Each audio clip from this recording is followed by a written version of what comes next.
Hello everyone, আজকে তোমাদেরকে একটা জল রঙের ছবি আঁকা দেখাবো। আজকের ভিডিওটাও একটু বড় হতে চলেছে, তাই তোমরা ধৈর্য ধরে একটু দেখবে। প্রথমে আমি জল রঙে যে পেইন্টিংটা করব তার হালকা একটা স্কেচ করে নিয়েছি। এরপর উপরের আকাশটায় আমি হালকা পানি দিয়ে ভিজিয়ে নিয়েছি। এবার কালারগুলো আমি একের পর এক করে নিচ্ছি।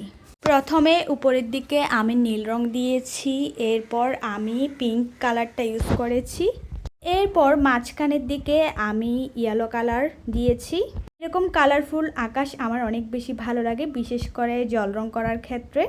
সব শেষে উপরের দিকে আমি আরেকটু গাঢ় নীলটা দিয়ে নিচ্ছি। তো আমার আকাশের ক্ষেত্রে কাজ মোটামুটি কমপ্লিট। এরপর আমি এখানে আরও একটু ডিটেলিং করব।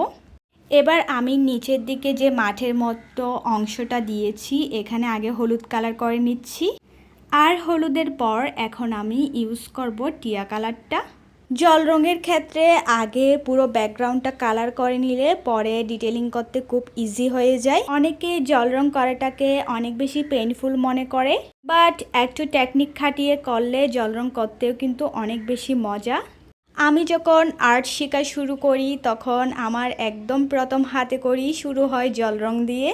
বিষয়টা অনেকের কাছে অদ্ভুত মনে হলেও এটা আমার জীবনের একটা সত্য কথা। আগে আমি জল রং শিখেছিলাম মোটামুটি, আর দেন আমি প্যাস্টেল রংটা করা শুরু করেছিলাম।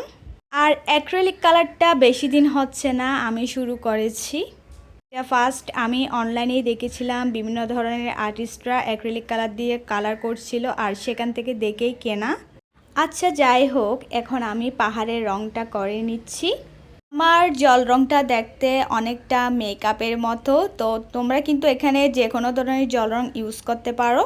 রঙের ক্ষেত্রে 3টা ওয়াশ দিতে হয়। প্রথমে ফার্স্ট ওয়াশ দেওয়ার পর আমি সেকেন্ড ওয়াশটা দিয়ে দিয়েছিলাম অফ ক্যামেরায়, মানে আরেকটু গাঢ় করে নিয়েছিলাম প্রত্যেকটা কালারকে। আর দেন থার্ড নাম্বার ওয়াশে আমি এখন ডিটেলিং করছি। আর এই পার্টটা না আমার কাছে এত বেশি স্যাটিসফাইং লাগে আমি বলে বোঝাতে পারবো না। মানে আমি জানি না ডিটেলিং করতে কার কার ভালো লাগে, বাট আমার অনেক বেশি ভালো লাগে।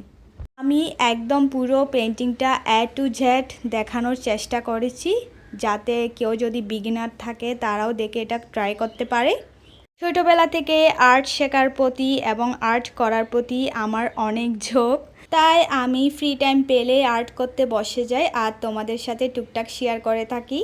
এই ওয়াশি টেপটা তুলতে আমার যে কী আনন্দ লাগে আমি বলে বোঝাতে পারবো না। যাই হোক, তোমাদের সাথে কথা বলতে বলতে আমার পেন্টিংটা শেষ হয়ে গিয়েছে। এখন কমেন্ট করে জানাও তো এটা তোমাদের কাছে কেমন লেগেছে।